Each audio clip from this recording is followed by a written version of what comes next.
ఆ జిల్లాలో కారు పని ఇక కథమైనట్లేనా? అసెంబ్లీ పార్లమెంట్ ఎన్నికల్లో షెడ్డుకెళ్లిన కారు ఇక బయటకు రానట్టేనా? గతంలో జోరు మీద ఉన్న కారుకు ఇప్పుడు శాశ్వతంగా బ్రేకులు పడినట్లేనా? గత ఎన్నికల్లో పోరాడి ఓడిన ఆ పార్టీ ఇప్పుడు ఆనవాళ్లు కోల్పోతుందా? ఏ ప్రశ్నలకు అవుననే సంకేతాలు ఈ విధంగా కనిపిస్తున్నాయి. ఇంతకీ అది ఏ జిల్లా తెలియాలంటే ప్రైమ్ 9 స్పెషల్ స్టోరీ చూడాల్సిందే మరి.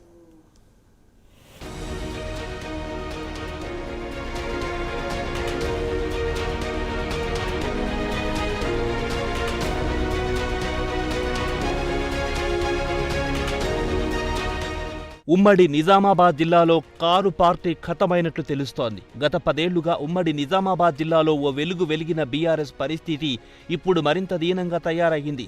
ఎంత దీనంగా అంటే ఒకప్పుడు బీఆర్ఎస్ అధికారంలో ఉన్నప్పుడు కేసీఆర్ సర్కార్ మీద కానీ పార్టీ నేతల మీద కానీ ఎవ్వరైనా ఏదైనా మాట్లాడితే అగ్గి మీద గుగ్గిలమై నిరసన జ్వాల రగిలించి నినదించేవారు. కానీ ఇప్పుడు పరిస్థితి తలక్రిందులైంది. ఇటీవల అసెంబ్లీలో ఎమ్మెల్యే దానం నాగేందర్ తమదైన శైలిలో ఘాటు వ్యాఖ్యలు చేశారు. బీఆర్ఎస్ పార్టీ నేతలను టార్గెట్ చేస్తూ మాట్లాడారు. తమ పార్టీ నేతలను ఉద్దేశించి అన్పార్లమెంటరీ లాంగ్వేజ్ లో తిట్ల పురాణం మొదలెట్టినా ఉమ్మడి నిజామాబాద్ జిల్లాలో బీఆర్ఎస్ పార్టీ నేతలు లైట్ తీసుకున్నారంట. మనకెందుకొచ్చిందిలే అని సైలెంట్ అయిపోయారంట. అసెంబ్లీ ఎన్నికల కంటే ముందున్న పరిస్థితులు ఇప్పుడు లేవని ఉన్న కొద్దిపాటి పార్టీ నేతలు మౌనంగా ఉన్నారని తెలుస్తోంది. దీంతో నిజామాబాద్, కామారెడ్డి ఉభయ జిల్లాల్లో బీఆర్ఎస్ పరిస్థితి ఏంటో ఇట్టే అర్థమైపోతుంది. ఒకప్పుడు ఉమ్మడి నిజామాబాద్ జిల్లాలో కారు హవా నడిచింది. బ్రేకుల్లేని కారుల దూసుకెళ్లింది బీఆర్ఎస్ పార్టీ.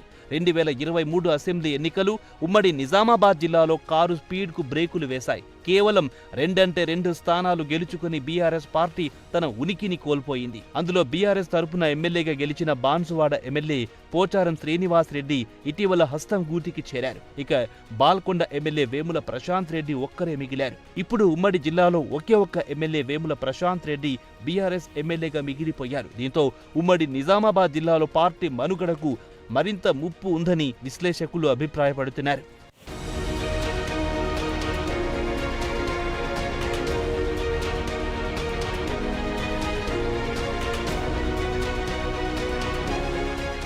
ఉన్నవారిని తన ఉనికిని కాపాడుకునేందుకు ఉమ్మడి నిజామాబాద్ జిల్లాలో బీఆర్ఎస్ నానా తంటాలు పడుతున్నది. నానాటికి ఆ పార్టీ పరిస్థితి దిగజారిపోతూ వస్తోంది. ఎప్పుడే ఎమ్మెల్యే కాంగ్రెస్ పార్టీలో చేరుతారో అనే అభద్రతా భావంతో ఉన్నది బీఆర్ఎస్ అధినాయకత్వం. గద్వాల ఎమ్మెల్యే కృష్ణమోహన్ రెడ్డితో ఉన్న వారిని కాపాడుకునే ప్రయత్నంలో ఘర్వాపసి డ్రామాను తెరమీదికి తెచ్చినా కూడా బీఆర్ఎస్ కు ఫలితం లేకుండా పోయింది. ఇప్పుడు బీఆర్ఎస్ లో ఉన్నవారికే భవిష్యత్తు అంధకారం ఉంటే కాంగ్రెస్ ను వీడాల్సిన పరిస్థితి వలస ఎమ్మెల్యేలకెందుకొస్తుంది అనేది మరో ప్రశ్న. మరో 4 ఏళ్ల పాటు అధికారంలో లేని పార్టీలో ఉండాలంటే సాధ్యమవుతుందా? ఒకప్పుడు కేసీఆర్ నేర్పిన పాఠమే కదా దాన్ని అనుసరిస్తున్నారు పార్టీ ఫిరాయింపు నేతలు. బీఆర్ఎస్ ఎన్ని ప్రయత్నాలు చేసినా అధికార పార్టీని వదిలి రావడం ఉత్తమార్దే అనేది స్పష్టమవుతోంది. ఉమ్మడి నిజామాబాద్ జిల్లాలో ఉన్న ఒక ఎమ్మెల్యే వేముల ప్రశాంత్ రెడ్డితో పాటు 7 మాజీ ఎమ్మెల్యేలు బీఆర్ఎస్ లోనే ఉన్నారు. అయితే పార్టీ తరపున బయటికి రావడం లేదు. ఉమ్మడి జిల్లాలో బీఆర్ఎస్ పరిస్థితి అంతా బాలేదని ఎవరికి వారే గప్చూప్ అయ్యారు. పార్టీ శ్రేణులను బలోపేతం అటుంచి ఎప్పుడెప్పుడా అధికార పార్టీ చెంతకు చేరుదామా అనే ఆలోచనలో కొందరు బీఆర్ఎస్ నేతలు ఉన్నట్లు సమాచారం.